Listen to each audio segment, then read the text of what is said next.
I recommend you to learn Flutterflow ASAP. What is Flutterflow? It is a no-code or low-code app building platform. But what does that mean? This means you can create apps without having any knowledge or skill in coding. It is a visual mobile development platform using drag and drop functionality. Flutterflow is built on Flutter, and Flutter is a UI software development kit by Google. Flutterflow generates code automatically. The name of this code is Dart, but we don't have to care about it since we don't have to learn it anyway. Flutterflow is a hybrid development tool. This means you can code once for multiple operating systems like iOS, Android, or even desktop apps.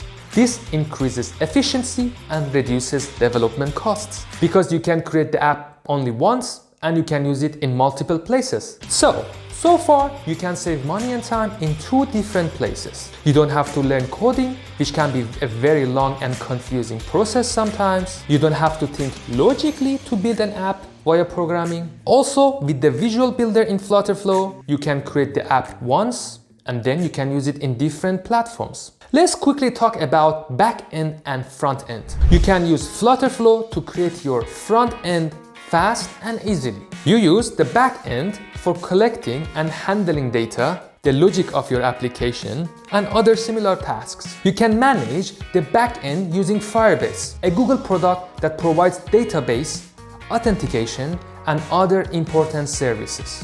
I explained all so far, and now I'm getting closer to why should you start learning Flutterflow ASAP. As I said earlier, Flutterflow is based on Flutter, but why is that important? Flutter was released in May 2017 by Google, and it is an open source software. This means two things.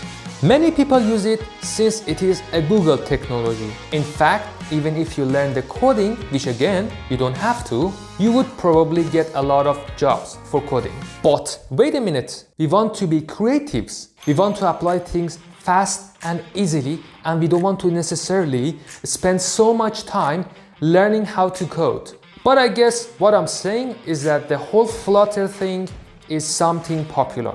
When you export your app from Flutterflow, you can get the code and ask one of these programmers to change anything you like before publishing your apps. That is a huge plus because you won't have this feature in a lot of other no-code or low-code app building platforms. Second thing about Flutter is that it is open source, so you don't have to pay again for anything for using the software.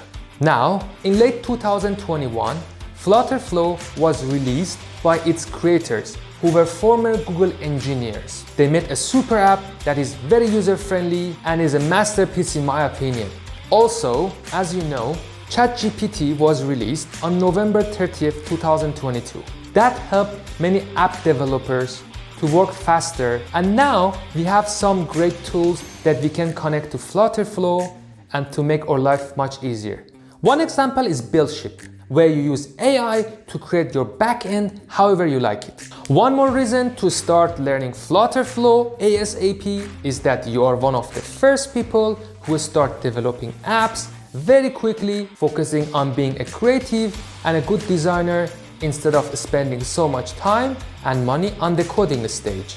Well, you are a lucky one. So if you want to learn Flutterflow, don't forget to subscribe to my channel. I will post a lot of amazing content. I have a great plan to teach you all about Flutterflow and no-code app building. I'm Amir and you're watching No Code Tute. I wish you all the best and see you soon in the next video.